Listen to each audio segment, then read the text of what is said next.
And by the way, King James originally was done in 1611. You couldn't hardly read it because of the spelling and stuff and some of the grammar. So in 1613 it was changed.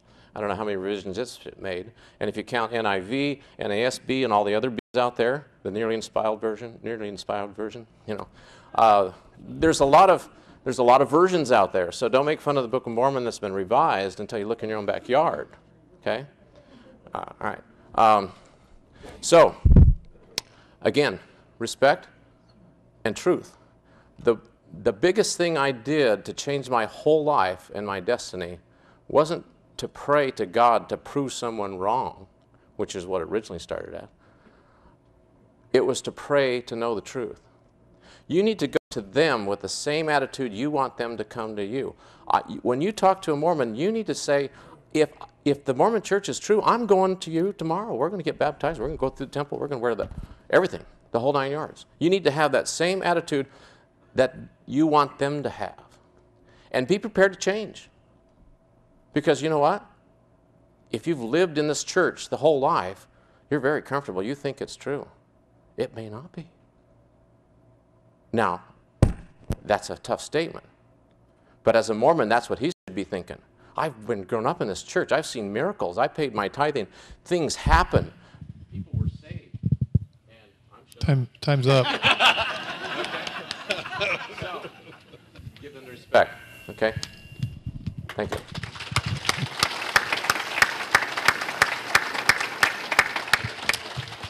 And Marshall has 5 minutes for his concluding statement.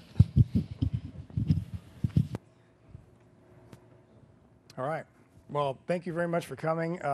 I don't really know if I should rebut his conclusion or not about the King James and all the different translations, but basically I would say that I don't believe there has been an LDS person yet who has been able to answer the question that I brought forth.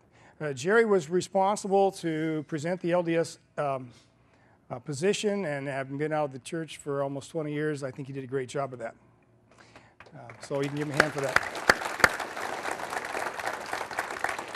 However, is it a disadvantage in the fact that the LDS position is very hard to present if it is not correct? And so, of course, my position would be it's not correct. I seem to have found some information that most LDS people want to ignore, and most of them don't know about it. I've had people say, "Oh, I've read through the whole Book of Mormon, Doctrine and Covenants, Pearl of Great Price, and I never saw that, Marshall." And I've read through parts of the Bible, and I didn't really notice something. Maybe I was just kind of, reading along or wasn't paying attention. And all of a sudden, somebody shows me something. I go, "Wow, I didn't think it was in there." So I can understand that. There are rumors out there about me and Jerry. There's lots of things out there. I just want you to know that I think as a person who's going to witness, if you have the truth, you need to own it. You need to be willing to be in controversy. Not only does the Bible say to contend earnestly for the faith, we know there's one thing we have to contend for, the faith, and earnestly. So if we're not contending for the faith, are we really doing the Christian work? Number two, the LDS scriptures, DNC 71, 7 and 8 says, to confound your enemies, call upon them to meet you both in public and in private. And inasmuch as ye are faithful, their shame will be made manifest. Let them bring their strong reasons against the Lord. DNC 71, 7 and 8. Now, I have strong reasons against the Lord of Mormonism, because I do believe the Lord of Mormonism is a different Lord. Looks like a tire. When you check it out, it doesn't have air in it. There's something wrong with it. Maybe not rubber, maybe it's wood. I don't know. Looks like a tire from the outside. Looks like the Lord, but it's not true. So I would say you need to look at the priesthood. If the priesthood has holes in it, it's a holy priesthood with an E, H-O-L-E-Y, not holy, H-O-L-Y.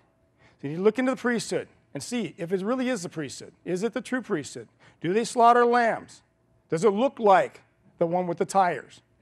Or does it not have tires at all? Okay? So the different things we look into, God the Father, does it look like the same God the Father? And we didn't get into this in the debate, but there are lots of topics to look at as far as when they come to your door. Does the Book of Mormon contain the same gospel? And the gospel is how you get to heaven. How do we get to heaven? What is the gospel? The Book of Mormon says in the gospel that it's after all you can do. You get grace after all you can do. 2 Nephi 25:23. The Bible says that you get grace through faith. Who can have faith? About anybody who can think can have faith. I'm not sure about those in comas. I don't know about that. But I can tell you one thing. If you can think, I believe you can have faith. The Book of Mormon says you can only get grace. If you have faith, you can get grace. Sorry, the Bible. The Book of Mormon says you can only get grace after all you can do. How many people did all they could do today? You couldn't improve it all. Yeah, that's me too. I didn't do all I could do either. So you have to do something that's impossible. I will never do all I can do in any one day. I may stay up to 4 o'clock, like we did some of us here, the volunteers, this week. We may stay up till 4 o'clock, but we could stay up till 4:05. We didn't do all we could do. So the gospel is not the same. So the gospel doesn't match. The God doesn't match. The priesthood doesn't match. The temple work doesn't match. The scriptures don't match. The tires aren't the same. The windshields aren't the same. They look like tires. They look like windshields. They call it a church. Got the word Jesus Christ in it. But it's a different Jesus because it's defined differently. That's the key issue. It depends on your definition. So, Jerry, our definitions are different. And I'm not a mean person. I just want to help people come to know the truth. If you have the truth and are afraid to own it, consider your faith. There's a problem here. You should be in trouble for Jesus. Thank you.